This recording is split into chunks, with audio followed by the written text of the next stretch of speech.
कहो बावरे। राम कहो राम कहो राम कहो बावरे, कृष्ण कहो कृष्ण कहो कृष्ण कहो बाव। राम कहो राम कहो राम कहो बावरे, कृष्ण कहो कृष्ण कहो कृष्ण कहो बावरे। राम कहो राम कहो राम कहो बावरे, कृष्ण कहो कृष्ण कहो कृष्ण कहो बावरे। राम कहो राम कहो राम कहो बावरे, कृष्ण कहो कृष्ण कहो कृष्ण कहो बावरे। राम कहो राम कहो राम कहो बावरे, कृष्ण कहो कृष्ण कहो कृष्ण कहो बावरे। राम कहो राम कहो राम कहो बावरे, कृष्ण कहो कृष्ण कहो कृष्ण कहो बावरे। राम कहो राम कहो राम कहो बावरे, कृष्ण कहो कृष्ण कहो कृष्ण कहो बावरे। राम कहो राम कहो राम कहो बावरे, कृष्ण कहो कृष्ण कहो कृष्ण कहो बावरे। राम कहो राम कहो राम कहो बावरे, कृष्ण कहो कृष्ण कहो कृष्ण कहो बावरे। राम कहो राम कहो राम कहो बावरे, कृष्ण कहो कृष्ण कहो कृष्ण कहो बावरे। राम कहो राम कहो राम कहो बावरे, कृष्ण कहो कृष्ण कहो कृष्ण कहो बावरे। राम कहो राम कहो राम कहो बावरे, कृष्ण कहो कृष्ण कहो कृष्ण कहो बावरे। ओम गम गणपतये नमो नमः, श्री सिद्धि विनायक नमो नमः, अष्टविनायक नमो नमः, गणपति बाप्पा मोरिया। ओम गम गणपतये नमो नमः, श्री सिद्धि विनायक नमो नमः, अष्टविनायक नमो नमः, गणपति बाप्पा मोरिया। ओम गम गणपतये नमो नमः, श्री सिद्धि विनायक नमो नमः,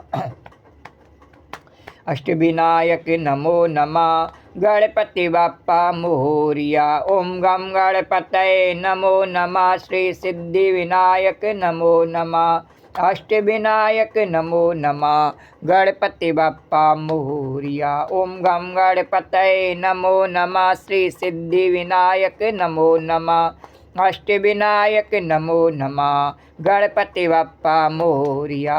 मंगल मूर्ति मोरिया, गणपति बाप्पा मोरिया, मंगल मूर्ति मोरिया।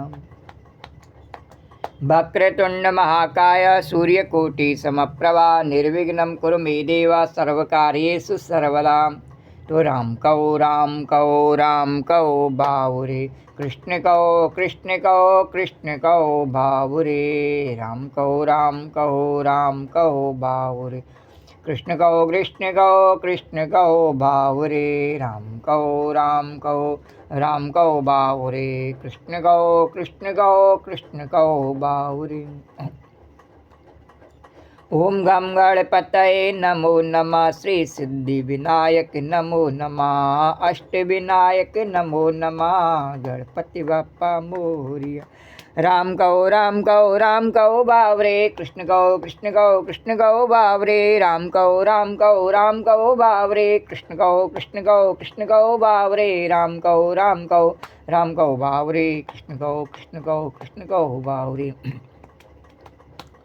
गुरु राजा रामचंद्र भगवान की जय, गुरु कृष्णचंद्र भगवान की जय, गुरु द्वारिकाधीश भगवान की जय, गुरु यमुना मैया की जय। जय जय श्री राधे। ओम श्री परमात्मा ने नमः। कल की कथा प्रसंग से आगे कन्हैया।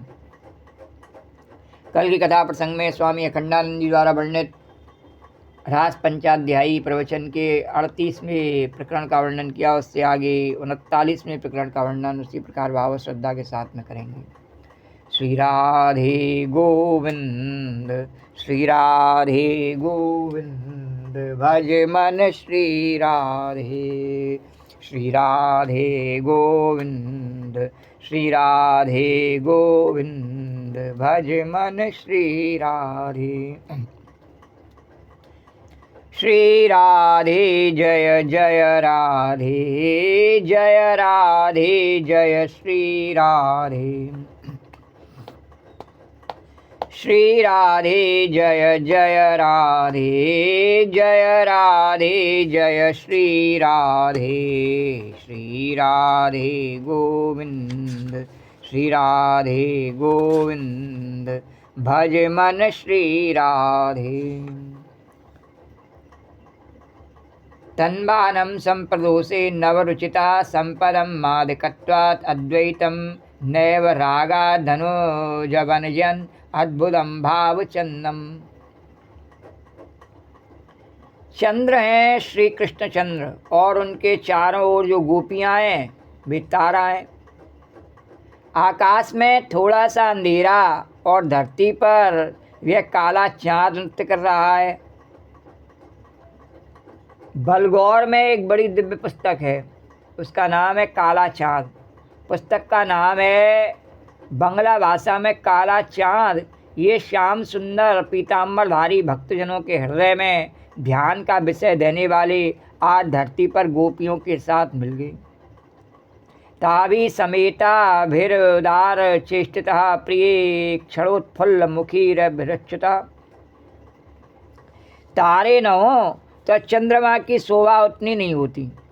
तारों से परिवेष्टित होकर ही पूर्ण चंद्र की शोभा बढ़ जाती है। तारे के बिना चंद्रमा की क्या स्थिति है, प्रजा के बिना राजा की क्या स्थिति, और चपरासी के बिना मिनिस्टर की क्या स्थिति। छोटे से बड़े की शोभा होती है, बिना छोटे के बड़े की कोई शोभा नहीं। तो श्री कृष्ण भगवान बीच में और चारों ओर गोपियाँ, जैसे बिना मैया के और बेटा की शोभा नहीं, और बिना बेटा के छोटे के बिना और मैया की शोभा नहीं। हाँ, तो मैंने बचपन में, अखंडानंद जी कह रहे, मैंने बचपन में एक लेख पढ़ा था, उसका अच्छा संस्कार पढ़ा था, अभी तक भूलता नहीं है। लेखक थे आनंद शंकर बापू भाई सेठ। वे काशी विश्वविद्यालय के वाइस चांसलर थे।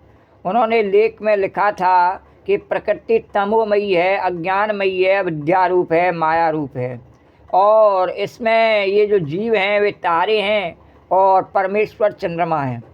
यह प्रकृति की अंधकारमयी रात्रि बिना परमेश्वर के प्रकाशित नहीं होती, और जैसे चंद्रमा के बिना रात्रि का अंधकार दूर नहीं होता, वैसे परमेश्वर के बिना प्रकृति का जो घोर अंधकार है वह दूर नहीं होता।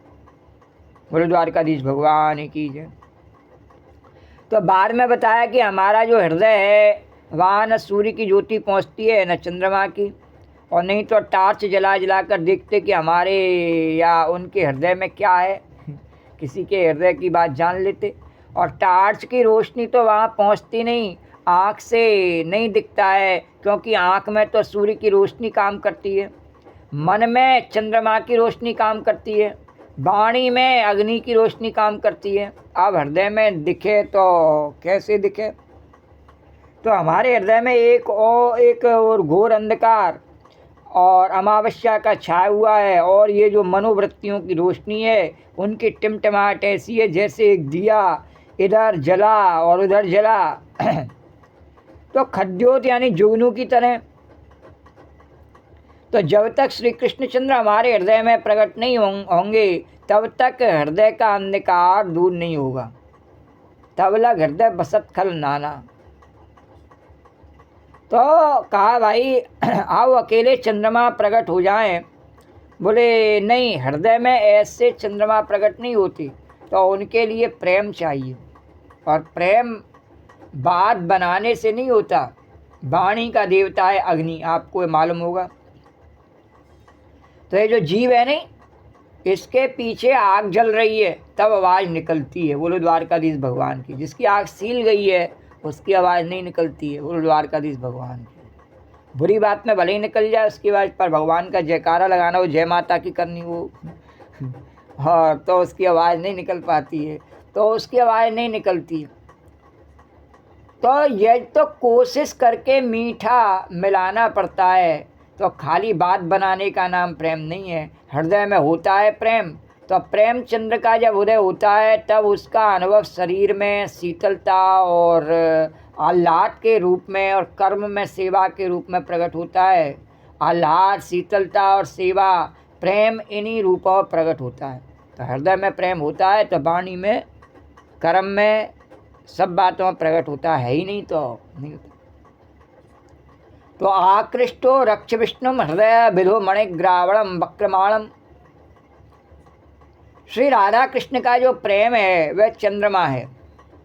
आप जानते हैं वृंदावन में तो चंद्रमा की उपमा देना अपराध मानते हैं। भला एक दिन श्री कृष्ण ने राधा रानी से कह दिया कि तुम्हारा मुख तो चंद्रमा के समान है, और वह रूठ गई। क्यों रूठ गई? अरे क्यों रूठ गई? तो बोली चंद्रमा तो छई है। अरे उसमें तो पहले दाग लगा हुआ है, छई है वो। चंद्रमा तो कलंकी है और घटने बढ़ने वाला है, वक्र है, टेढ़ा है, पापी है, बुरे काम करता है, दूसरे की स्त्री पर नज़र रखता है। तो तुमने क्या समझकर चंद्रमा के समान हमारे मुख को कह दिया? रूठ गई प्रिया जी। तो हे नारायण, तो वहाँ चंद्रमा को कोई बढ़िया चीज़ नहीं माना जाता, फिर भी कृष्ण को वृंदावन चंद्र बोलते हैं, वृंदावन बिहारी। तो यह प्रेम चंद्रमा है, पर चंद्रमा कैसा कि आकाश का चंद्रमा 15 दिन घटता है और 15 दिन बढ़ता है। तो तुलसीदास जी वर्णन करते हैं, अरे घटई बढ़ई बीर हन दुखदाई, घटई बढ़ई बीर हन दुखदाई, घटई बढ़ई बीरे हन दुखदाई, घटई बढ़ई बीरे हन दुखदाई, ग्रसई राहु निज संधिन पाई, ग्रसई राहु निज संधिन पाई। पर यह प्रेम चंद्रमा कैसा है कि यह न घटता है न बढ़ता है। आकृष्टो रक्ष विष्णुम, यह अक्षय चंद्रमा है। दुनिया उलट जाए, पलट जाए, सृष्टि हो, प्रलय हो, पर सच्चा प्रेम कभी उल्टा नहीं होता। आकृष्टो रक्ष विष्णुम। और जैसे चंद्रमा चंद्रकांत मणि को पिघलाता है, वैसे यह प्रेम चंद्रमा जो है वह हृदय रूप चंद्रकांत मणि को द्रवित करता है। अंतरंग जो हृदय है वह स्नेह से भर जाता है। बोले एक विचित्रता इसमें यह है कि यह अधूरा होता है तब टेढ़ा होता है, और पूरा होता है तो गोल हो जाता है। और यह प्रेमचंद्र महाराज पूरा होने पर भी टेढ़ा ही रहता है। बोले पूर्णत्वपि वक्रमाणम उद्वहनंतम, पूर्ण प्रेम होने पर भी इसमें मान की वक्रमा, मान का टेढ़ापन बना रहता है। वक्रमाणम पूर्णत्वेपि उद्वहंतम निज रुचि पटेहा साधवसम ध्वंसवंतम। इसमें इतनी रुचि है कि आग कभी बुझती ही नहीं और भूख कभी मिटती नहीं, और प्रेमी पुरुष निर्भय हो जाता है। प्रेम सारे भय को मिटा देता है। तन्वानम संप्रदोषे, पर ये प्रेम प्रभु से होता है तब भय का निवारण करता है, किसी मनुष्य से, व्यक्ति से या वस्तु से होने पर नहीं। तन्वानम संप्रदोषे, सायंकाल प्रदोष काल में चंद्रमा का उदय होता है। और ये प्रेम चंद्र कब बढ़ता है कि जब अपने प्रियतम में कोई दोष दिखता है, क्योंकि प्रेमी सोचता है कि बस बस अब हमारी ज़रूरत है, अब हम इनको एक क्षण के लिए नहीं छोड़ेंगे। तो दोष देखकर तो प्रेम घटता है, और ये वह फ़ायदा उठाने के लिए होता है। जो देखे अपने प्रियतम में कि इसमें दोष है और उससे पीछे हट जावे, तो वो क्या है, वो स्वार्थ है, उसने फ़ायदा उठाने के लिए किया है। पर जो दोष देखने के बाद में बढ़ जावे और अधिक उससे घनिष्ठता बढ़ावे, वो प्रेम सच्चा है।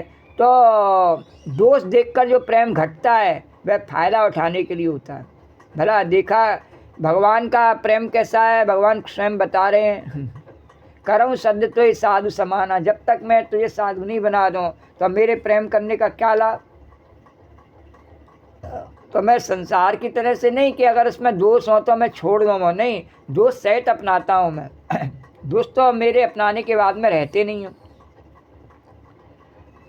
तो भला देखा कि बड़े दयालु हैं तो जाकर लल्लो चप्पो करने लगे, तारीफ करने लगे, और देखा कृपण है तो छोड़ दिया। संसार में सब ऐसे ही करते हैं।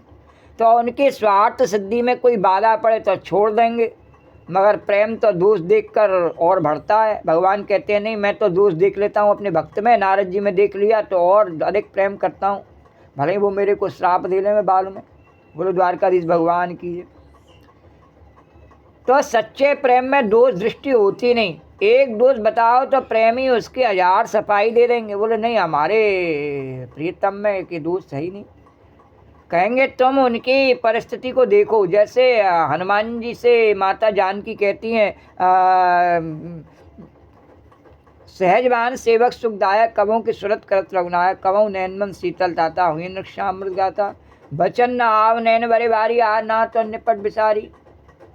तो हनुमान जी देख परम विराकुल सीता, बोला कपड़त बचन बनीता, मात कुशल प्रभु अनुसमेता, तब दुख दुखी सुकृपा निकेता। जैसे ही जानकी मैया ने कहा बड़े निठुर हैं और मेरी सुध नहीं करते, तो हनुमान जी ने कहा नहीं, वो निठुर हो ही नहीं सकते हैं, आपसे ज़्यादा दूना प्रेम करते हैं, आपको बहुत प्रेम है, आप उनके प्रेम में जो है खाना पीना सब छोड़ करके बैठी हुई हैं और किसी दूसरे का मुंह भी नहीं देखना चाहती हैं। पर आप विश्वास मानिए कि आपसे मेरे प्रभु का प्रेम दूना है, तुमसे प्रेम राम के दूना। तो अपने स्वामी का, अपने प्रियतम का कोई दोष कह दे और उसको हम सहन कर ले में नहीं, और हमारे प्रियतम में कोई दोष द्वारकाधीश में है नहीं। तो उनको कितने संकट में काम करना पड़ता है। हाँ, और ये भी तो देखो, अगर किसी की भगवान नहीं कहता, भगवान हमारी नहीं सुनने, अरे ये भी तो देखो कि भगवान कितनों की सुने, कहाँ तक सुने। बेचारे सबकी सुनते हैं, पर कहीं कुछ देर हो जाती है कभी कभी किसी के साथ में, तो उसको ऐसा नहीं समझना चाहिए कि उसकी नहीं सुन रहे हैं भगवान। तो यह तो देखो, गलती करे दूसरा और सफाई दे दूसरा, और हम जो फल भोग रहे होते हैं, अपनी गलतियों का भोग रहे होते हैं, भगवान को लाना देते हैं कि हमको ऐसा दुख क्यों हुआ। जब हम कर्म करते हैं बुरे तब हमको ध्यान में नहीं रहता है, और जब उसका फल भोगते हैं तब भगवान को लाना देते हैं कि भगवान हमारी नहीं सुन रहा है। गुरु द्वारकाधीश भगवान की जय। तो गलती करे दूसरा और सफाई दे दूसरा, तो क्योंकि प्रेम है। पर कोई ऐसा कहे तो भक्त कहते हैं नहीं नहीं, भगवान सबकी सुन रहा है, सबका साथ में न्याय कर रहा है। तो प्रेमी को दोष नहीं मालूम पड़ता है। तन्मानम संप्रदोषे नवनवा रुचिरा संपदम, नवीन नवीन रोचकता उसमें आती जाती है। यह भाव चंद्रमा, यह प्रेम चंद्रमा अद्भुत है। तो ऐसा नशा है इस प्रेम के चंद्रमा का कि गुण दोष में सृष्टि का दिखना बंद हो जाता है। क्या गुण है और क्या दोष है इसकी परवाह नहीं। फिर बाहर के गुण दोष भाग जाते हैं और भीतर के राग द्वेष भाग जाते हैं। बाहर से उसमें गुण दोष देखने की जो जिद होती है, नहीं इसमें क्या गुण है और क्या दोष है, वो भी चली जाती है। और भीतर से जो राग द्वेष की जो सनक है, जो दुर्गुण है, वह भी चला जाता है। तो सुख हो तो प्रीतम से, दुख हो तो प्रीतम से,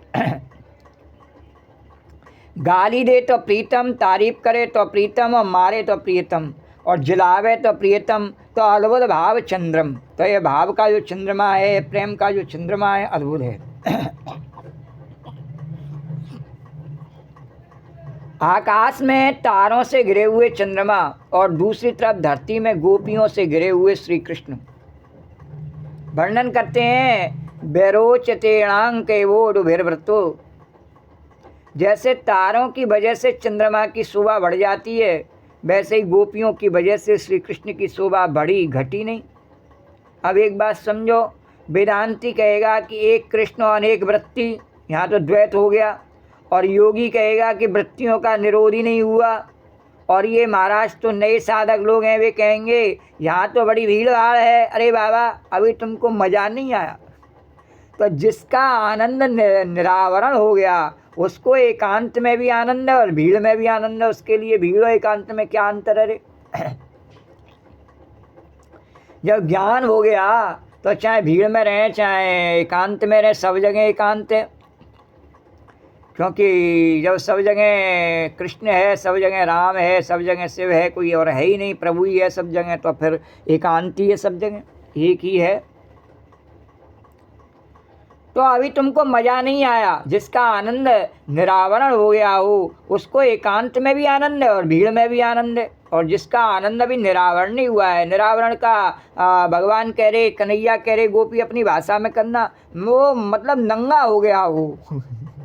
तो अभी जो नंगा नहीं हुआ है, उसको वह आनंद नहीं आने वाला है। तो निरावरण नहीं हुआ है, उस भीड़ में रहे तब भी सिर पीटेगा और एकांत में रहे तो भी बोर हो जाएगा। बोलो जमुना मैया की जय।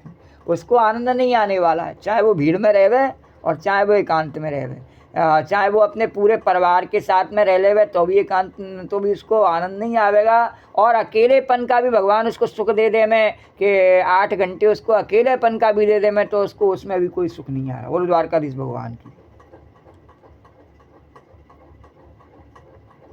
तो एकांत में भी उस जिसका निरावरण नहीं हुआ आनंद, वह भीड़ में भी रहे तब भी सिर पीटेगा, एकांत में रहे तब भी बोर हो जाएगा। क्योंकि आनंद का जब निरावरण नहीं हुआ तो एकांत में भी आनंद कहाँ से मिलेगा। और विक्षेप में दुख नहीं है और एकांत में सुख नहीं है, फिर उसको है ही नहीं। तो जिसको अपनी अंतर आत्मा का सुख प्रकट हो गया हो उसके लिए एकांत में भी सुख है और उसको विक्षेप में भी सुख है। और जब तक हमें अपने अंतरात्मा का सुख उसका ज्ञान नहीं है तब तक हम बाहर उस सुख को ढूंढते फिरते हैं और हमें वो सुख प्राप्त होता नहीं है। तो ये 3 बातें वेदांतियों के समझने लायक हैं।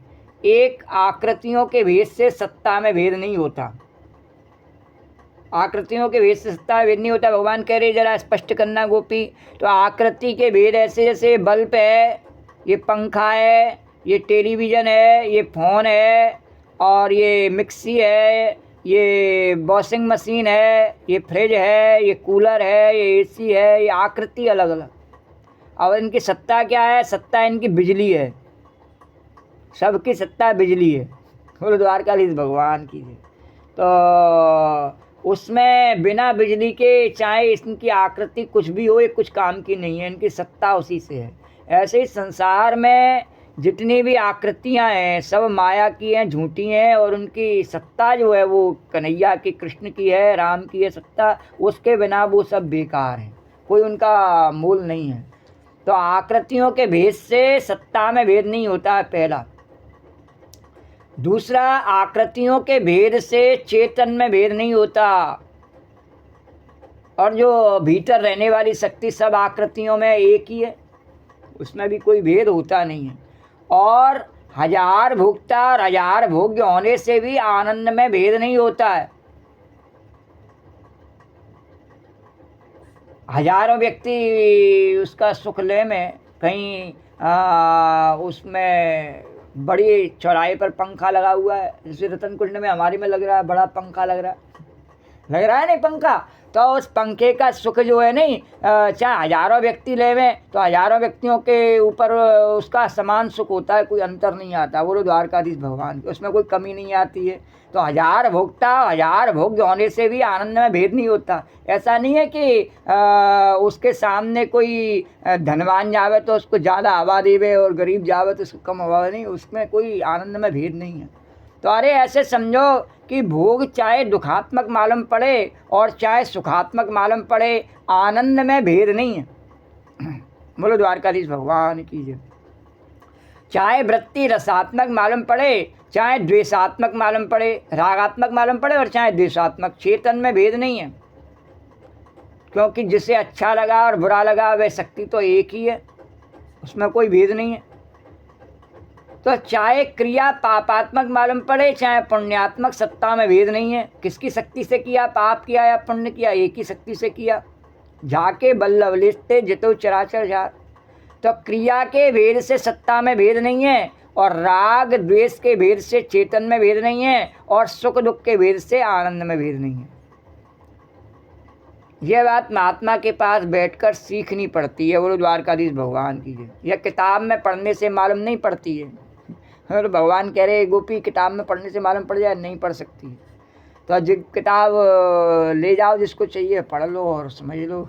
तो जो जिज्ञासु होते हैं, जो सत्पुरुषों की सेवा करते हैं, श्रवण मनन निधिध्यासन करते हैं, उनको ये बात मालूम पड़ती है। और जो लोग उपनिषद पढ़ते हैं केवल तन्ने जाति को ईश्वर रूप मानने से और तदे जति को ईश्वर का स्वरूप नहीं मानते, उन्होंने क्या उपनिषद का अर्थ समझा।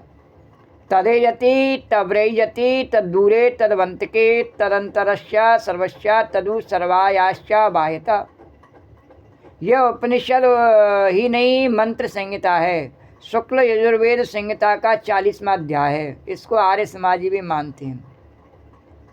जो उपनिषदों पर ज़्यादा श्रद्धा नहीं रखते, मंत्र में कहा गया है तर एजति, तर माने श्यामम ब्रह्मा, गोपी जन साहितम ब्रह्मा, वह सावरा सलोना ब्रह्म, गोपी जनों से गिरा हुआ ब्रह्म। एजति कंपते नृत्यति हस्तभेदेना, चिपक गति भेदेना, पाद गति भेदेना एजति। वह चिबुक की गति, हाथ की गति, पाँव की गति, कमर की गति, एजति यानी नचाता है। तर एजति, और कभी कभी तर न एजति, वह नहीं नाचता, चुपचाप खड़ा है। तद दूरे, गोपियों से नाचता हुआ कभी वह अकेला उनसे दूर निकल गया, और कभी तदवंत के नाचता हुआ झट गोपियों के पास आ गया। तदनंतरस्य सर्वस्या व्यरोचतेरांका एवोडुभिर्वृतः, तदनंतरस्य सर्वस्या गोपीजनस्य अंतस्ततः। कभी इन सब गोपियों के बीच में वह ताता थे करता नाच रहा है, और तनु सर्वस्यास्या बाहता, कभी वह अकेला पीछे हटता है, गोपियाँ नाचती हुई उसकी ओर बढ़ती हैं, और कभी गोपियाँ गान करती हुई नृत्य करती हुई पीछे हटती हैं, और वह अकेला उनकी ओर बढ़ता है। बोलो द्वारकाधीश भगवान की जय। अनेज देकम मनसो जबीवो नयन देवा पूर्व अर्षतः। जो देवता गोपी बने हैं, मानो गोप्याकारेण आविर्भूता देवा, तो गोपियों की आकृति में जो देवता प्रकट हैं, और नयन देवा आश्वनन, वे देवता जब कृष्ण गुप्त हो जाते हैं, छिप जाते हैं, और जब तब ढूंढते ढूंढते उनको प्राप्त नहीं करते हैं। क्यों? बोले मनसो जबीवो, अरे उनकी गति तो मन से भी ज़्यादा तेज है। तो कहने का तात्पर्य है कि जो भगवान गोपियों के देवता हैं, वो जब गोपियों की आंखों से दूर हो जाते हैं, छिप जाते हैं, उनके लिए गुप्त हो जाते हैं, तो वो उन्हें ढूंढ नहीं पाती है। तो जीवात्मा अपने मन से भगवान को ढूंढ नहीं सकता है, उनकी कृपा से ही भगवान प्राप्त होते हैं। राधा के कृपा, कृष्ण के कृपा, राधा के कृपा, कृष्ण के कृपा, जिस पे हो जाए मस्ती में गाए मौज मनाए, मस्ती में गाए मौज मनाए। राधे राधे राधे राधे राधे राधे राधे राधे की रटना लगा ले, श्याम श्यामा को मन में बसा ले। राधे राधे की रटना लगा ले, श्याम श्यामा को मन में बसा ले। कृष्ण तो है राम तो है, कृष्ण तो ये मिल जाएंगे हो, राम तो ये मिल जाएंगे, कृष्ण तो ये मिल जाएंगे हो, राम तो ये मिल जाएंगे। गीत गोविंद के तू गुनगुना ले, प्रेम भक्ति का दीपक जला ले। गीत गोविंद के तू गुनगुना ले, प्रेम भक्ति का दीपक जला ले। कृष्ण तो है राम तो है, कृष्ण तो ये मिल जाएंगे हो, राम तो ये मिल जाएंगे। राधे राधे तू श्याम से मिला दे। राधे राधे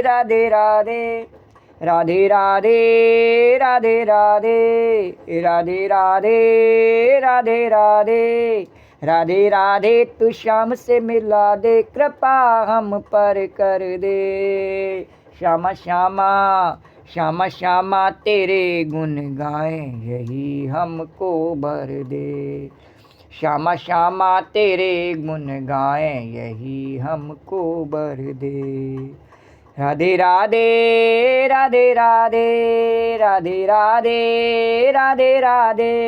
चाहे वो ज्ञानी हो, चाहे वो ध्यानी हो, चाहे वो ज्ञानी हो, चाहे वो ध्यानी हो, चाहे वो अज्ञानी हो। राधा की कृपा, कृष्ण की कृपा, राधा की कृपा, कृष्ण की कृपा जिस पे हो जाए, मस्ती में गाए मौज मनाए, राधे राधे राधे राधे राधे राधे। तो अपने मन से भगवान को नहीं कृपा उनकी प्राप्त होती है, उनकी इच्छा से, उनकी मर्जी से भगवान की कृपा प्राप्त होती है। हम अपने अच्छे कर्मों से और भगवान की आज्ञा के पालन से उनकी कृपा प्राप्त करने के लिए उनको आकर्षित कर सकते हैं, पर जिद नहीं कर सकते हैं भगवान से। तो व्यरोचता विशेषण रोचत व्यरोचता। आज श्री कृष्ण की शोभा बढ़ गई, गोपी के बिना गोपीजन वल्लभ की शोभा कहाँ। तो गोपीजन वल्लभ की शोभा तो गोपीजन वल्लभ गोपीजन से है। तो श्री कृष्ण आए, गोविंद आए, गोपीजन वल्लभ आए। ये गोपीजन वल्लभ आए गोविंद, आज इनकी शोभा बढ़ गई, आज उनका अवतार लेना सफल हो गया, आज उनकी किशोरावस्था सफल हो गई। पहले सुनाया था पृथ्वी का भार दूर कौन करेगा, तो संकर्षण करेंगे। वसुदेव को प्रसन्न कौन करेंगे, प्रद्युम्न करेंगे। धर्म की स्थापना कौन करेगा, अनिरुद्ध करेंगे। तो श्री कृष्ण ने अवतार क्यों लिया कि बोले गोपी, केवल गोपी जन के प्रेम को पूर्ण करने के लिए, केवल प्रेमी जनों के लिए श्री कृष्ण ने अवतार लिया। वे प्यारे प्यारे कृष्ण नारायण ताभी समेता भी। अब बताते हैं कि गोपियों में स्वमनस्य हो गया, समेता भी, सबका मत एक, सब अब मत भेद नहीं रहा। तो यह भक्ति सिद्धांत की एक बड़ी विलक्षणता है। तो क्या, जैसे यज्ञ करते हैं नहीं, तो उसमें क्रिया अलग अलग होती हैं, होम के मंत्र अलग अलग, आहुति अलग अलग, हविष्य अलग अलग, कुश कंडिका अलग अलग, और देवता अलग अलग, और यजमान पत्नी के साथ 16 ऋतुक अलग अलग, लेकिन सब कर्मों का उद्देश्य होता है एक यज्ञ का संपादन। और जैसे संपूर्ण कर्मों के द्वारा एक धर्म यज्ञ संपूर्ण होता है, वैसे ही संपूर्ण वृत्तियों के द्वारा अपने एक प्रियतम की सेवा संपन्न होने लगे। यह भक्ति सिद्धांत है। बोलो द्वारकाधीश भगवान की जय। और वृत्ति एक हो जाए निरोधाकार, और हम उसके दृष्टा रहें, यह योग हो गया। और वृत्ति चाहे एक रहे चाहे अनेक रहे, हम अखंड दृष्टा ब्रह्म हैं, हम अखंड दृष्टा ब्रह्म हैं, यह वेदांत हो गया। अब देखो, गोपी जो है ताभी समेताभी, तो सब सौमनस्य युक्त होकर के कृष्ण को देख रही हैं, सारी वृत्तियां कृष्ण को देख रही हैं। गोपी ने घर में उबटन लगाया, किसके लिए, कृष्ण के लिए। कृष्ण के लिए बाल संवाले, किसके लिए, कृष्ण के लिए। वस्त्र पहना, किसके लिए, कृष्ण के लिए। अंजन लगाया, किसके लिए, कृष्ण के लिए। गाय धोकर दूध उठाया या जमाया, किसके लिए, कृष्ण के लिए। कृष्ण के लिए माखन बनाया, रोटी बेली पकाई, किसके लिए, कृष्ण के लिए। जब संपूर्ण कर्मों का उद्देश्य, संपूर्ण वृत्तियों का उद्देश्य अपना प्रियतम हो गया, तब प्रेम आता है। तो प्रीति माने 50-50 नहीं है, ये तेरा और मेरा नहीं है। या तो सब तू ही रख ले, भगवान कहते हैं, और अपना करके से दिखा दे साबित। ये संसार भगवान ने क्यों भेजा है हमको, भगवान कह रहे, कन्हैया कह रहे बता दे गोपी, तो भगवान कह रहे कि इसलिए भेजा है कि या तो तू अपना साबित करके दिखा दे, सब पे अपना नाम लिखता रहता है, ये मेरा, ये मेरा, ये मेरा, शरीर मेरा, घर मेरा, परिवार मेरा, संपत्ति मेरी। तो इस पे अपना लिख के दिखा दे, या तो अपना साबित कर दे, और या नहीं तो मेरा है, सब मेरे को सौंप दे। दो बातों में से एक बात कर ले, 50-50 नहीं है। तो इसका नाम प्रेम नहीं है कि आधा तेरा आधा मेरा, दो होने पर प्रेम है ही नहीं। एक ही है, एक ही कृष्ण है और एक ही गोपी है, एक ही भक्त है और एक ही भगवान है। तो इसका नाम प्रेम नहीं कि 1/4 तुम्हारा 3/4 हमारा, या आधा तुम्हारा आधा हमारा। तो ये तो मैं बौरी ढूंढन चली और रही किनारे बैठ, तो प्रिय क्षणोत्फुल्ल मुखी विरचिता तावी। तो ये गोपियाँ जिन्हें श्री कृष्ण के ने स्वीकृति दी, माने जिनके हृदय में पूर्व राग उत्पन्न हुआ, जिन्होंने बंसी ध्वनि सुनी, जिन्होंने कात्यायनी व्रत किया, जिन्होंने चीरहरण करने पर भी श्री कृष्ण में दोष दृष्टि नहीं की।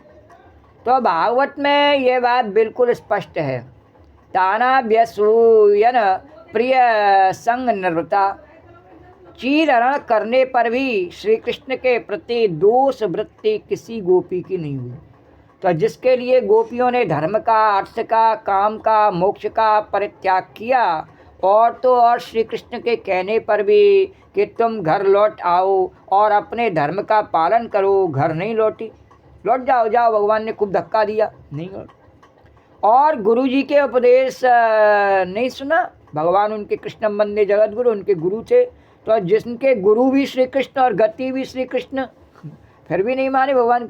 तो कृष्ण के लिए गोपियों के गुरु इस अर्थ में भागवत में प्रयोग है कि आध्यात्म शिक्षा गोप्या एवं कृष्ण शिक्षिता। तो अपना सर्वस्व लेकर जो श्री कृष्ण के सन्मुख उपस्थित है, लेकिन श्री कृष्ण ने जिसकी तरफ देखा ही नहीं, भगवान ने कह दिया नहीं देखता तुम्हारी तरफ। और गोपियों ने अब देखा कृष्ण की उदार चेष्टा को, तो उनका मुख कमल खिल गया। और जब भगवान ने अपना रूप बदला और कहा आपका स्वागत है रासलीला में, तो उनका मुख खुल गया। तो प्रेमी का प्रसाद कहाँ है, प्रेमी की प्रसन्नता कहाँ है? प्रेमी का प्रसाद वस्त्र में, आभूषण में, भोजन में, भजकल दारम में, यानी नोटों में भजकल दारम भजकल। तो वह तो प्यारे की आँखों में है। प्रिय क्षणोत्फुल्ल मुखी भी, और प्यारी जी तिहारी आँखिन में, माधव जैसे अपन पव देखत, तैसे ही तुम देखती हो कि किधो नाही। और मुँह तो भावती तौर प्यारे प्यारी जू के नैनन में, और प्यारे के नैनन में प्यारे भई चाहे मेरे नैनन के तारे। तो राधा रानी ने पूछा, प्यारी जू, राधा रानी से भगवान ने पूछा, प्यारी जू तुमको अपने को कहाँ देखकर खुशी होती है? कहाँ देखती हो जब तुम्हें खुशी होती है? क्या शीशे में देख करके तुम्हें अच्छा लगता है कि हमारी बिंदी बहुत अच्छी लगी, या बाल बहुत अच्छे लगते हैं, या साड़ी बहुत अच्छी लगती है, या बड़ा सुंदर श्रृंगार है? क्या शीशे में देखने पर खुशी होती है? तो राधिका रानी कहती है नहीं, मुँह तो भावती ठौर प्यारे के नैनन में। मैं शीशे में अपने को देखकर खुश नहीं होती हूँ, अपने प्यारे की आँखों में शीशे में जब अपने को देखती हूँ, माने जब इतना निकट देखती हूँ कि उनके नेत्र में अपनी परछाई देख सकूँ, तब प्रसन्न होती हूँ। तो अब मुझको तो बस यही भाता है कि मुझको तो बस वहीं रहना अच्छा लगता है, मैं प्यारे की आँखों में रहूँ, और प्यारो भयो चाहे मेरे नैनन के तारे।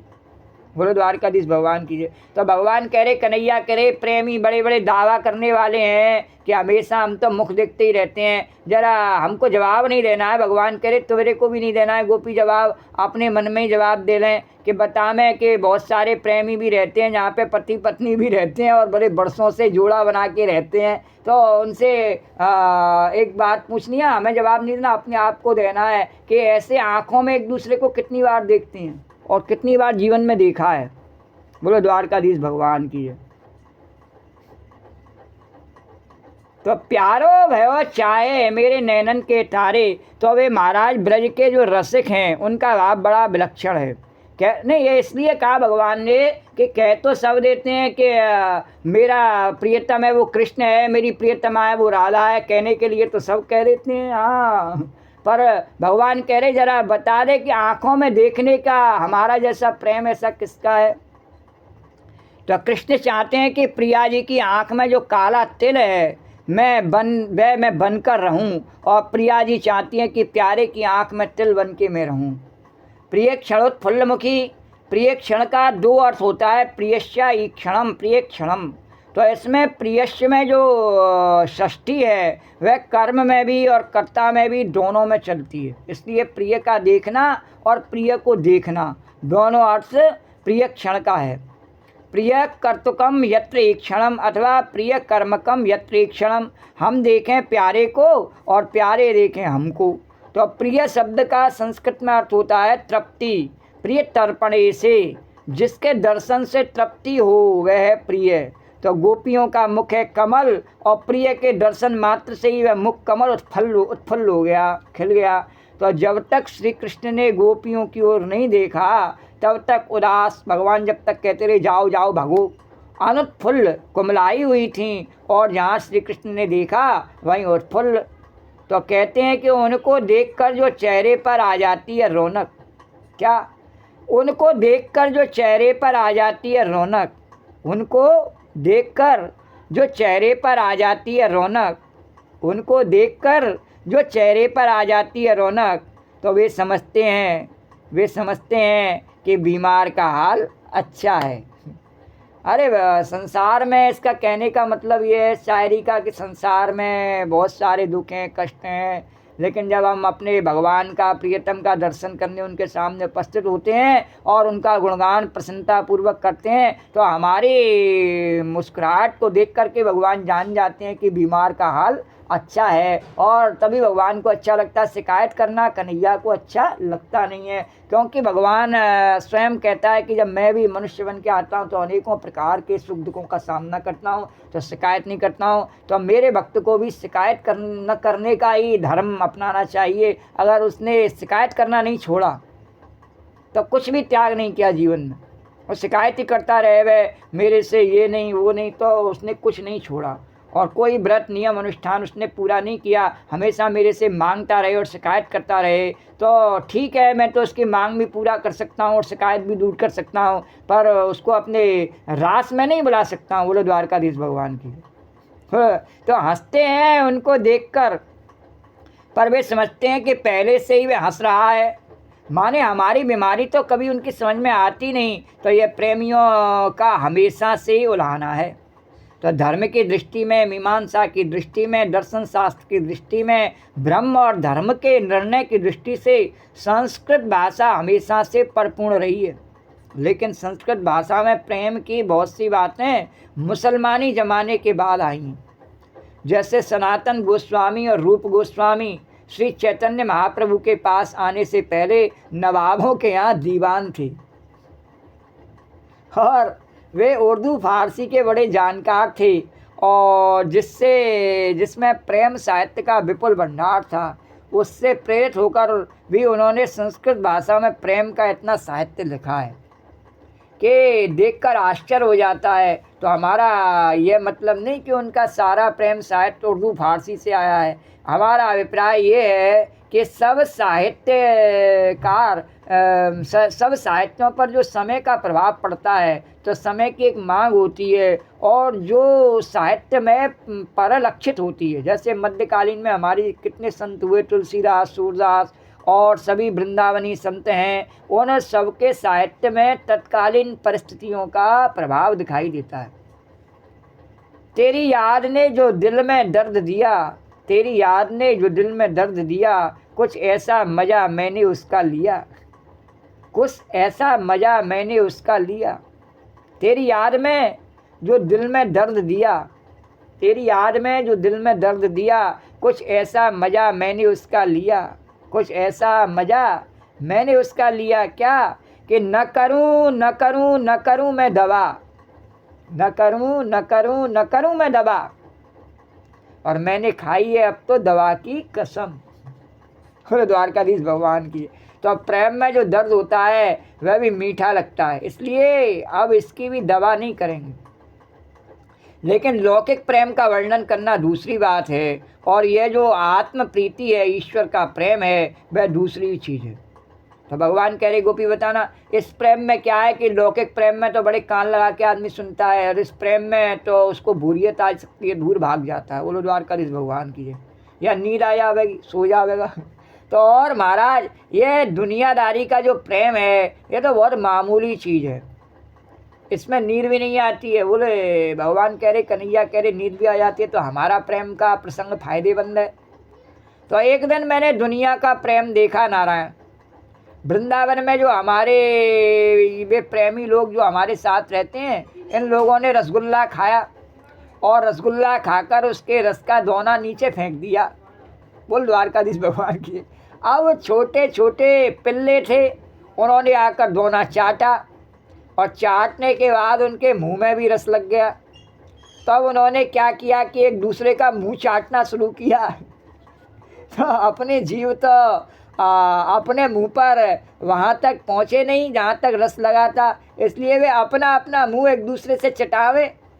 तो नारायण, इसको बोलते हैं संसारी प्रेम।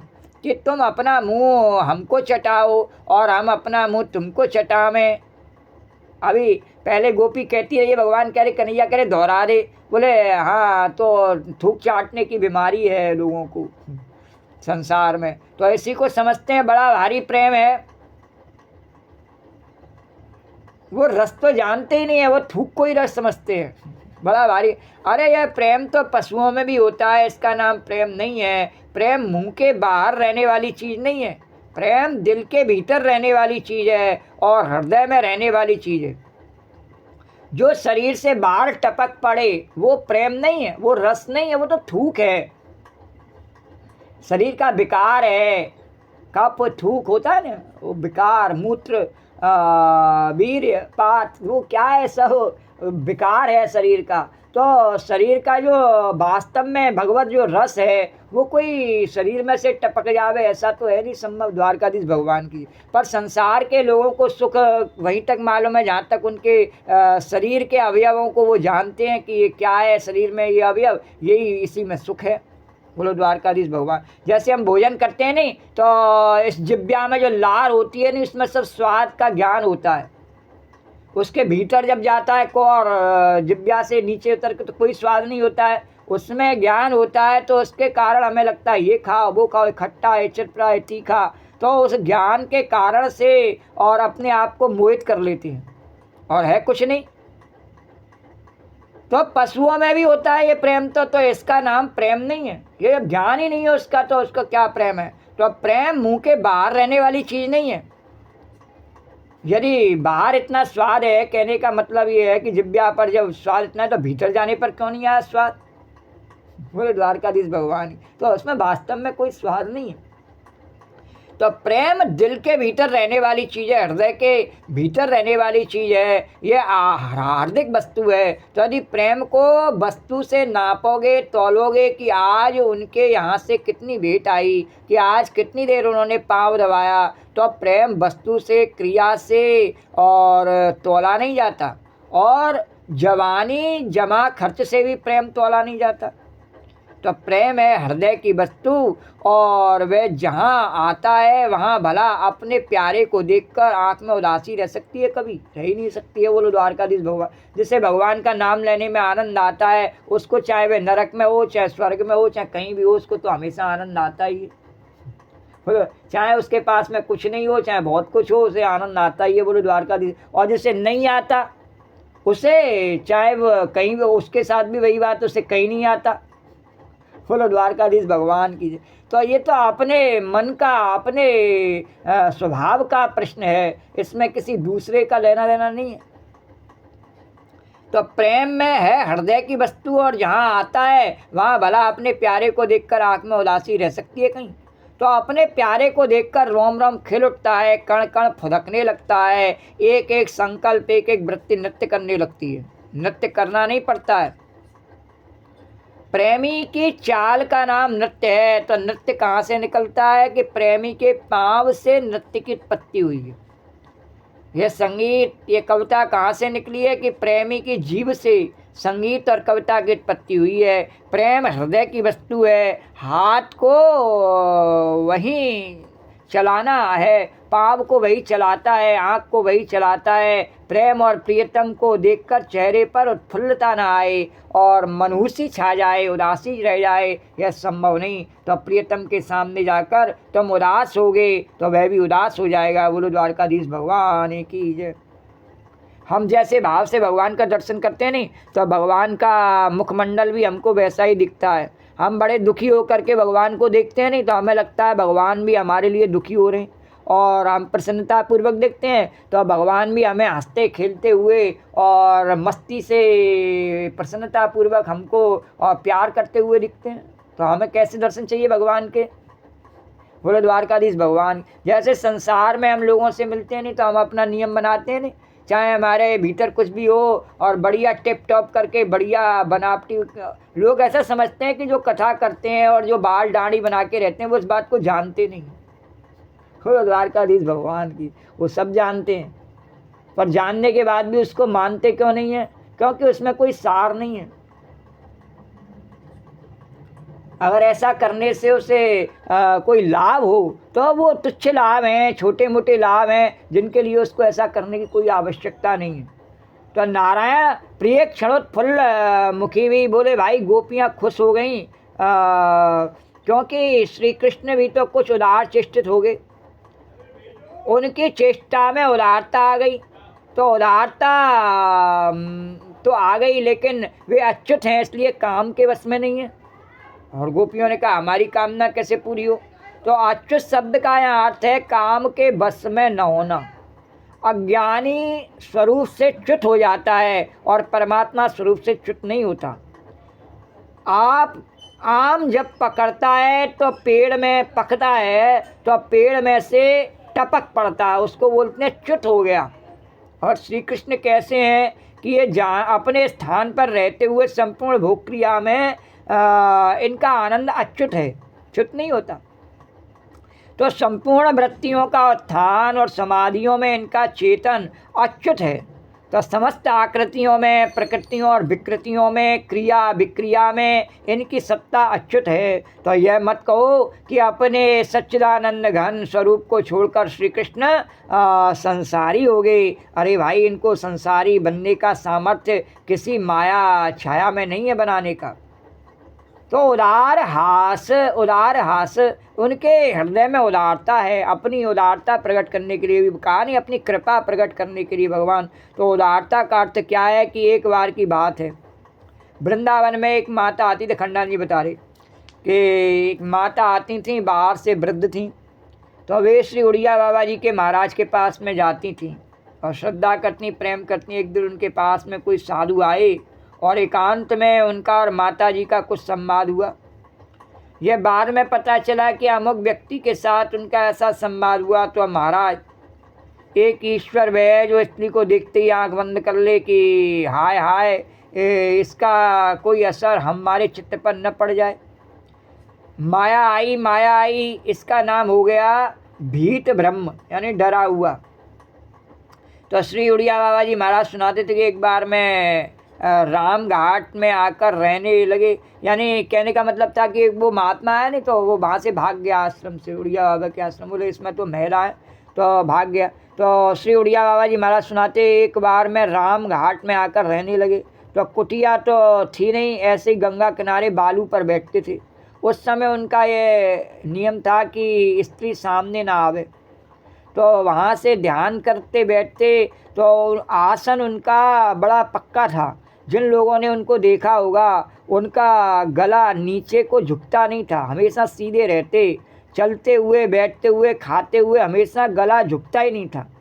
तो वे गंगा जी के पुलिन पर जाकर बालू में आसन लगाकर बैठ जाते और वे एक फल्लांग, दो फल्लांग पर चारों तरफ दो चार लोग बैठते कि कोई स्त्री उधर बाबा के सामने ना आने पाए। उनके जो शिष्य थे वो दो चार जगह बैठ जाते घेर के उनको।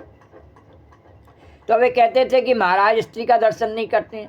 तो एक माता जी थी, वे परमहंस रामकृष्ण की पत्नी शारदा माई जी की शिष्या थी। हमारा उनका बचपन में बहुत संबंध रहा। उम्र तो उनकी बहुत बड़ी थी और हमको 70 वर्ष की उम्र में मिली थी और 90 वर्ष तक उनका जीवन रहा। तो सन्यासी होने के बाद भी हम उनके पास जाते थे और उनको माई मानते थे। बंगाली थी और 13 वर्ष की थी तब उन्होंने परमहंस देव का दर्शन किया था। वे आई थी तो लोगों ने कहा कि उधर मत जाना माता जी, उधर उड़िया बाबा महाराज भजन कर रहे हैं। तो वे स्त्री का दर्शन नहीं करते। बोली अच्छा, स्त्री का दर्शन नहीं करते तो जाकर उनसे पूछो कि स्त्री के पेट में से निकले हैं कि आसमान में से टपक कर आए हैं। बोलो जगत जननी मैया की जय। तो उन्होंने कहा कि जाके पूछो कहाँ से आए वो, तो क्यों नहीं दर्शन करते स्त्री का? तो कमजोरी स्त्री में है कि उनके मन में है। तो किसी ने जाकर उड़िया बाबा महाराज से कहा तो बाबा बोले कि बाबा बुलाकर तो ले आओ, ये तो हमारी माता है। तो ये सचमुच बाबा के सिर पर हाथ रख देती थी और अपने हाथ से खिला देती थी। तो अब बहुत दिनों तक राम घाट में रहीं और बाद में काशी में रहीं। तो हम लोग उनके पास जा जाकर उनका दर्शन करते थे और उनसे मिलते जुलते थे। बोलो द्वारकाधीश भगवान की जय। तो अखंडानंद जी आगे प्रसंग को बताते हुए कह रहे, तो नारायण ये बाबा जी लोग, बैरागी लोग चाहते हैं कि जैसे हम रहते हैं वैसे ही श्री कृष्ण को रहना चाहिए, और जैसे हमारे कमज़ोर मन पर स्त्री का प्रभाव पड़ता है वैसे ही श्री कृष्ण के मन पर भी पड़ता होगा। तो अपने मन की कमजोरी हम भगवान पर थोपते हैं। तो बात तो ज़रा गंदी है, लेकिन कह देना ज़रा ठीक है। तो अब फकीर के लिए क्या गंदी, तो नाम ही लेकर सुनाता हूँ। वो सुनाने लगे हैं, खंडानंद जी कह रहे हैं मैं नाम लेके ही बताता हूँ। बोले एक बार वृंदावन में जयदयाल जी आए। तो वे पहले जयदयाल जी जो गीता प्रेस के बहुत सारे कार्यों करने वाले संस्थापक तरह से, तो पहले रास देखना पसंद नहीं करते थे। वो उनको रास देखना अच्छा बोले तो गलत है। तो लेकिन वृंदावन के लोगों ने बहुत आग्रह किया कि रास में चलो, रास में चलो, बहुत बढ़िया, बड़ा आनंद आता है। तो गोलोक उतर आता, तो वो अपनी मंडली के साथ, उनके साथ सैकड़ों 50 आदमी रहते थे, सबके साथ रासलीला देखने आए। तो श्री उड़िया बाबा जी महाराज के आश्रम में हमेशा रास होता था। तो रोज़ रास होता था, नित्य। मैं समझता हूँ कि 5, 7, 10 वर्ष तक उड़िया बाबा के आश्रम में निरंतर रास की परंपरा चलती रही। तो सेठ जी जो जयदयाल गोविंद का थे, वो 50 आदमियों को लेकर आए, बैठ गए। अब महाराज रास तो बहुत बढ़िया हुआ, सेठ जी को रास में कोई कष्ट नहीं मालूम हुआ, बैठे बैठे देखते रहे। जब वे लौट कर अपने स्थान पर गए तो उनके परिवार में से 2-3 सेठ जो बुढ़े थे, उन्होंने आकर जयदयाल जी से कहा, सेठ जी रास देखने में तो हमारी बड़ी हानि हुई। बोले क्या हुआ? बोले बाबा हम तो स्वखरित हो गए। अब बताओ, आपको हम सुनाते हैं कि यह पाप है, तो भला ये तो मानसिक अपराध है, और लेकिन हम ये पूछते हैं कि दोष उस रास का है कि उन व्यक्तियों का है। बोले या हमारे साथ में जो ऐसा हुआ है इसमें दोष रास देखने से हुआ, या उन व्यक्तियों का है जिन्होंने रास में अभिनय किया। तो या तो उनके मन की कमजोरी है। तो अब सेठ जी ने कहा भाई मामूली आदमी को रास नहीं देखना चाहिए, क्योंकि इसमें तो मनन की शंका है, इसमें तो पतन की शंका है। तो कह दिया उन्होंने, निर्णय ले लिया उन्होंने। पर यह व्यक्ति का दोष हुआ ना। तो करपात्री जी महाराज 3-3 घंटे रास में बैठते हैं और उनकी आंखों से झरझर आंसू बहते रहते हैं। तो फिर बाद में उतरकर किसी से मिलते नहीं, जंगल में चले जाते हैं। जाकर घंटों के बाद जब चित्त स्वस्थ होता है तब लौटकर कुटिया पर आते हैं। ऐसे 500 आदमी रास देख रहे हों, पर उनमें से 200-300 आदमियों के 200-300 आदमियों की आंखों में से झरझर आंसू गिरता रहता है। तो मिलन के प्रसंग में भी आंसू गिरता ही रहता है, और वियोग के प्रसंग में भी आंसू गिरता ही रहता है। गुरु द्वारकाधीश भगवान की जय। अब उसे नहीं रोक सकता तो उसमें क्या करेगा। तो लोग जब यह बात सोचते हैं कि श्री कृष्ण जैसे भगवान कैसे निर्विकार, तो भाई वे जानते नहीं कि निर्विकारता कैसी होती है। बोले वो तो निर्विकार है, वो कैसे नृत्य कर रहे, कैसे रहा। तो ये श्री कृष्ण का वर्णन है वाला। तो जिसके चित्त में विकार है उसको हिमालय की गुफा में रहने पर भी स्वप्न दोष होता है। जिसके चित्त में विकार है नहीं, वो हिमालय की गुफा में चला जावे तब भी उसके मन का विकार नहीं निकल सकता है। और जिसके मन में विकार नहीं है उसके ऊपर उस बात का कोई फर्क नहीं पड़ता है कि स्वप्न दोष है, कि आँख में से आंसू झर रहा है, कि पसीना आ रहा है, उस पर इस बात का कोई फर्क नहीं पड़ता है। तो जिसके चित्त में विकार है उसको हिमालय की गुफा में रहने पर भी स्वप्न दोष होता है और उसके मन में विकार आता है।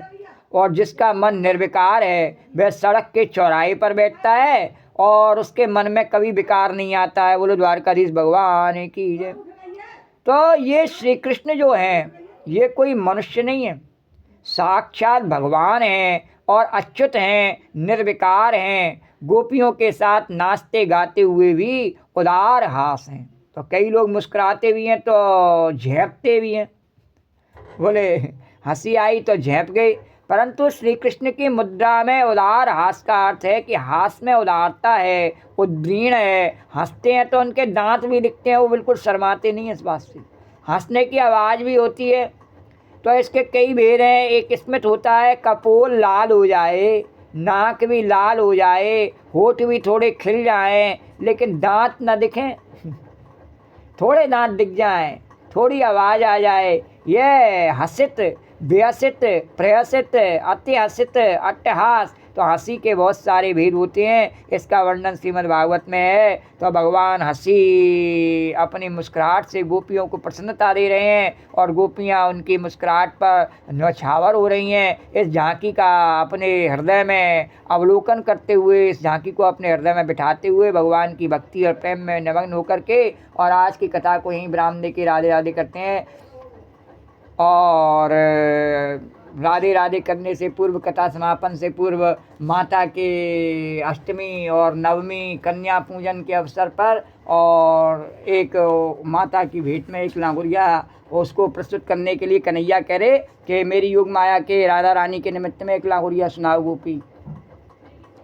अरे कैसे समझाऊं लंगुरिया, कैसे समझाऊं, कैसे समझाऊं या लंगुरिया, कैसे समझाऊं, जोगिन के पीछे परो लंगुरिया, कैसे समझाऊं, जोगिन के पीछे परो लंगुरिया, कैसे समझाऊं।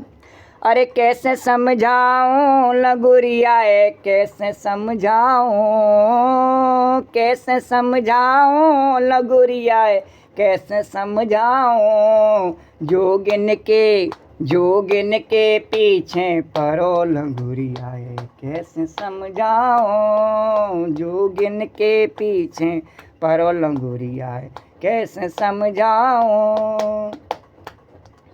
अरे जब जब जोगिन भवन में आवे, उछर उछर आवे, जब जब जोगिन, हाँ कन्हैया कह रहे गोपी बताना, तो जब जब जोगिन भवन में आवे, उछर उछर जावे, जब जब जोगिन भवन में आवे, उछर उछर जावे, जोगिन के रंग में रंगो लंगुरिया, कैसे समझाऊं, जोगिन के रंग में रंगो लंगुरिया, कैसे समझाऊं, जोगिन के पीछे परो लंगुरिया, कैसे समझाऊं, जोगिन के पीछे परो लंगुरिया, कैसे समझाऊं।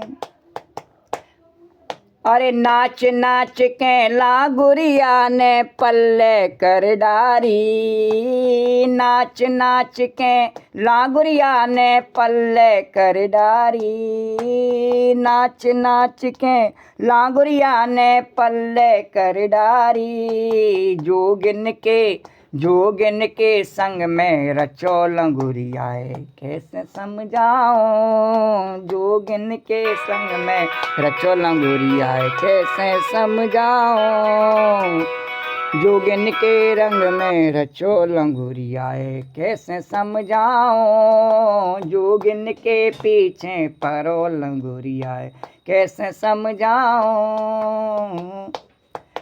अरे लांगुरे किलो जोगिन 64 हार नहीं माने, लांगुरे किलो जोगिन 64 हार नहीं माने, लांगुरे किलो जोगिन 64 हार नहीं माने, ये भवन की ड्योढ़ी बसो, ये भवन की ड्योढ़ी बसो लंगुरिया, कैसे समझाऊं, ये भवन की ड्योढ़ी बसो लंगुरिया, कैसे समझाऊं, जोगिन के पीछे परो लंगुरिया, कैसे समझाऊं, जोगिन के पीछे परो लंगुरिया, कैसे समझाऊं। अरे बिन लांगुरिया के मैया के जात न हो पूरी, बिना लांगुरिया के मैया की जात न हो पूरी, बिना लांगुरिया के मैया की जात न हो पूरी, नैनन में आए उर्झो लंगुरिया, कैसे समझाऊं, नैनन में आए उर्झो लंगुरिया, कैसे समझाऊं, अरे कैसे समझाऊं लगुरियाए, कैसे समझाऊं, कैसे समझाऊं लगुरियाए, कैसे समझाऊं, जोगिन के पीछे परो लगुरियाए, कैसे समझाऊं। बोल जगत जननी कैला मैया की जय, बोल काली मैया की जय, बोल चामुंडा मैया की जय, बोल चटका मैया की जय, बगलामुखी मैया की जय। जय जय श्री राधे, बोल माँ विद्या मैया की जय, जगजननी जानकी मैया की जय, अन्नपूर्णा पार्वती मैया की जय। जय जय श्री राधे, श्री राधे गोविंद, श्री राधे गोविंद, भज मन श्री राधे, श्री राधे गोविंद, भज मन श्री राधे। श्री राधे जय जय राधे, जय राधे जय श्री राधे, श्री राधे जय जय राधे, जय राधे जय श्री राधे, श्री राधे गोविंद, भज मन श्री राधे। या देवी सर्वभूतेषु कथारूपेण संस्था, नमस्तस्यै नमस्तस्यै नमस्तस्यै नमो नमः।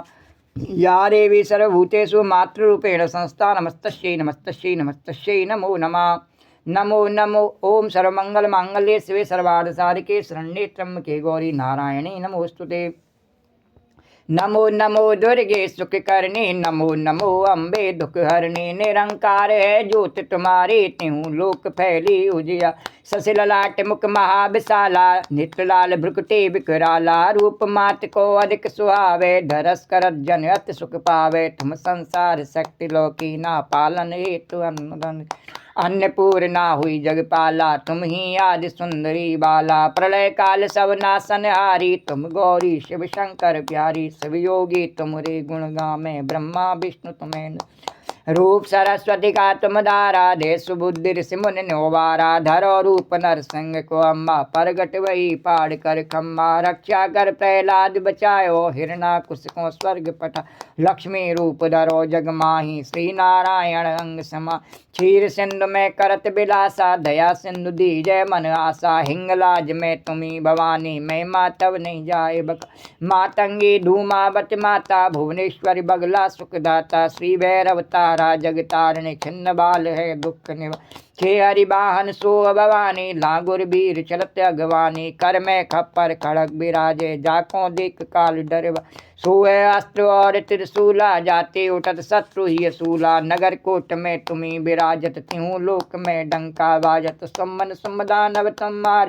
रक्त बीज संखन संहारे, महिषासुर दैत्य अभिमानी, जय अगवार मई अकुल, रूप कराल काल कोलारा, सैन सहित तुम ते संगारा, परिगाढ़ संतन पर जब जब बही साय मात तुम तब, अमरपुरी और बासव लोका, तब मैं माँ सब रहे अशोका, ज्वाला में है ज्योत तुम्हारी, तुम्हें सदा पूजे नरन, प्रेम भगत से जो जस गावे, दुख दारिद्र निकट नहीं आवे, ध्यावे तुम्हें जो नरमन लाई, जन्म मरण ते सो छुट जा, जोगेश्वर मन कहत पुकारी, योग न होए बिन शक्ति तुम्हारी, शंकर आचार्य तप कीनो, काम क्रोध जीत सबुली, निज दिन ध्यान धरो शंकर को, काऊ काल नहीं सुमरो तुमको, शक्ति रूप को मरम न पायो, शक्ति गई तब मन पछता, शरणागत हो कीर्ति बखानी, जय जय जय जगदम्ब भवानी, भई प्रसन्न आदि जगदम्बा, दही शक्ति नहीं कीन विलम्ब, मुँह को मात कष्ट अति घेरो, तुम बिन कौन हरे दुख मेरो, आशा तृष्णा निपट सतावे, रिप मूरख मोहि अति दर्पा, शत्रुनाश की जय महारानी, सुमरो एक चित तुम्हें भवानी, करो कृपा हे मात दयाला, हृदय सिद्ध दय करो निहा, जन्म जन्म में तब फल पाऊँ, तुमरो जस में सदा सुनाऊँ, दुर्गा चालीसा जो गावे, सब सुख भोग परम पद, देवी दास शरण निज जानी, करो कृपा जगदम्ब भवानी, करो कृपा जगदम्ब भवानी। बोलो जगत जननी अन्नपूर्णा पार्वती मैया की जय। या देवी सर्वभूतेषु कथारूपेण संस्था, नमस्तस्यै नमस्तस्यै नमस्तस्यै नमो नमः। या देवी सर्वभूतेषु मातृरूपेण संस्था, नमस्तस्यै नमस्तस्यै नमस्तस्यै नमो नमः। राम कहो बावरे, कृष्ण कहो बावरे, राम कहो बावरे, कृष्ण कहो बावरे, राम कहो बावरे, कृष्ण कहो बावरे, राम राम कहो बावरे, कृष्ण कहो कृष्ण कहो कृष्ण कहो बावरे, राम कहो राम कहो बावरे,